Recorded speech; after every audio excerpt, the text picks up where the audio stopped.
افغانستان حالات کوم لور ته روان دي؟ افغان ولس ته د یو افغان مهم پیغام. درنو لیدونکو ستړي مشئ. هارون سمون لیکلي د اوکراین جګړه نږدې په غوڅ ډبل په اپریل کې دریدونکې ده. د افغانستان په شمال کې به پیښې او چاودنې ډېرې شي. دا خبره روسي چارواکو هم کړې ده. د کندوز چاودنه، په کابل کې چاودنه، پرون د سمنګانو په جومات کې برید او په تخار کې د لاسي بمونو برید د دې ښکارندویي کوي چې بهرني استخبارات خپل فعالیت تیزوي.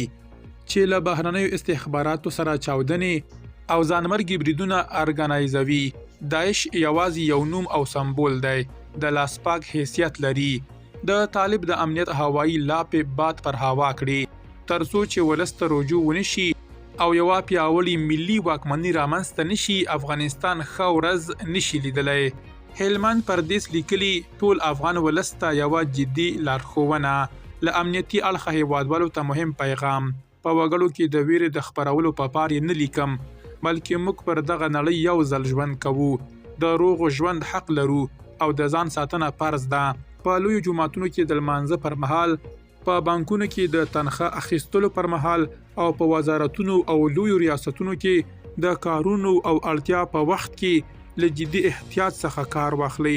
هماغه پرونی او تاریخي تیروتنې بیا د تکرار په حالت کې دي. نه پرونی سرټمبګان خپلې تیروتنې مني او نه ننني نازولي.